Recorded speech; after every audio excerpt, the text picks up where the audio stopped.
Hey everybody, I am so excited to be bringing this video to you today.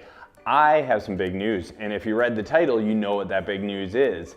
I got a new bow. Well, it's not really new, but it's new to me, and that's what's exciting. So last year was my first year archery hunting, and I didn't have a bow to even work with. So my wife was the one that actually got us into archery hunting, or wanted to start archery hunting. I know, she's a keeper. She's mine, you can't have her. So we decided to get her a bow for Mother's Day. I know, I'm so romantic that I got her a bow. Hey, she wanted it, I'm okay with it.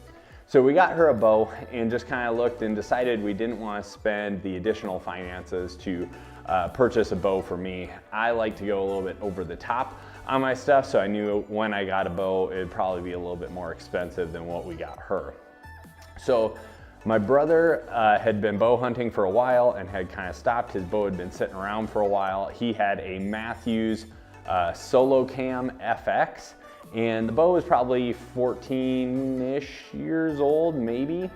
So pretty old bow, but you know, we're about the same height. We fit about the same draw length.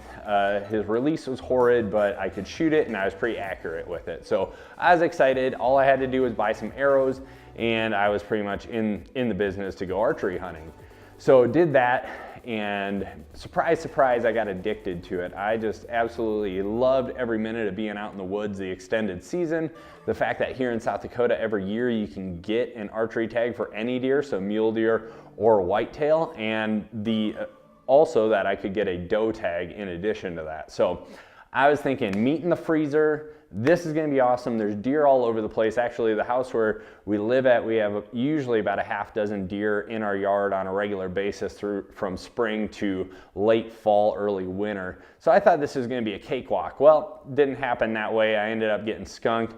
Had a lot of opportunities, just missed it. So my brother decided that this next year he was gonna have more time to go archery hunting, so I had to give the bow back to him.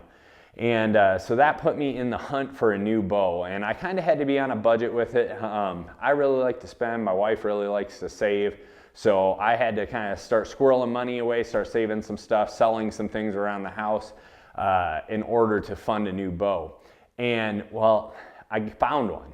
I found a steal of a deal on one, and why, I don't know why I'm just talking about this. Let me grab it for you.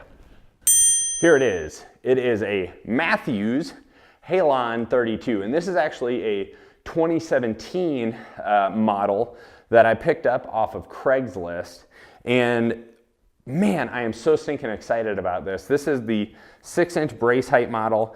It came with this black and gold sight. It's a 3-pin adjustable sight. It's their Ascent, I believe. I think it's their whitetail model. I'm not 100% sure. It also came with a sweet QAD Ultra Rest HD X is what it's showing here on it for a drop away rest. So like overall the bow when new was like $1,099, had like a $250 sight on it and another $150 drop away rest. So pretty close to a $1,500 setup when it's brand new.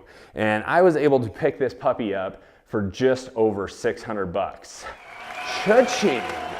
I couldn't have been even more excited to pick this thing up. It was in good condition. It wasn't quite set up for me, but not a big deal. I would bore you with all the specs on this bow, but I'm just gonna put them right here, and you can read through all of them right here, okay? So I don't really care so much about this. I knew this bow could shoot over 300 feet per second in the 60 to 70 pound bow range. Didn't really matter to me. All I knew is this was much, much, much nicer than the 15-year-old bow I was using last season. So picked this up, got it, and then what do you gotta do? It's like a kid in a candy store. You gotta try this thing out. So I'm fortunate enough to live about 2 miles down the road from like the best archery shop in the Black Hills Archery. And so I took it down there, and Sean got me hooked up. We adjusted the draw length. He put me on this flat wall, had me spread my wings to try and check out what my draw length is. He came back with 29, so we adjusted it to that. We cut some arrows, which these are Easton Axis 5mm arrows. They're carbon fiber. These are, let's see, I believe they're the 340 spine arrows. I've got 100 grain tips running on these. I think with the extended vanes, this is a running mid 400 grams. It is a 340 spine. Running mid 400 grams. I wanted a little bit heavier arrow for this to get a little bit more punch during hunting season. But anyways, back to the matter at hand, the bow. Pretty excited, got it set up, 29-inch draw. I kind of got it dialed in at 20 yards for the sight initially to just really kind of test out the bow. But I've been following John Dudley and Nock On Archery on YouTube, and he's been going through this series called The School of Nock. And while going through that, I'm really trying to get my shot set up, get really comfortable in my shot with this bow. I want this to be perfect so when it does come hunting season, I'm not gonna have missed opportunities again. And it felt like I was really, like when I was drawing full length, I was really gonna have to collapse my front shoulder and then really lean my head forward in order to get to the peep sight. And I didn't like that, so I brought it back and got the draw length adjusted to 29.5 inches, and that fit great. But not only that, I added a few accessories. You might be noticing that there's a few things you commonly miss in a bow. So I added a couple accessories. I added a stabilizer here, and then also just a cord to keep it from falling off my wrist. So this stabilizer, I tried out a bunch of them. This is the crossover 821 telescopic stabilizer. So basically what that means is this thing goes from roughly 12 inches out to over 24 inches as you extend this thing out. So crazy long. I'm personally not going to be using it this long. The way I found best when shooting in the range that day was to have the first two areas extended, and I could shoot really stable at that. However, the nice part about this is a lot of hunting in the Black Hills sometimes when you're sick of sitting in the sand, we'll drive around and look and try and put a stock on them, and sometimes that happens right outside the truck. And the nice part is even fully collapsed down like this, I'm still able to shoot very comfortably all the way out to 40 yards. So really excited about this setup. I can't wait to get it tuned in and dialed in. I've got a full video coming of getting the sight dialed in. It's super cold right now. Today, I don't think it even got above 0. So once it finally gets nicer out, I'm gonna get it out, get it dialed in.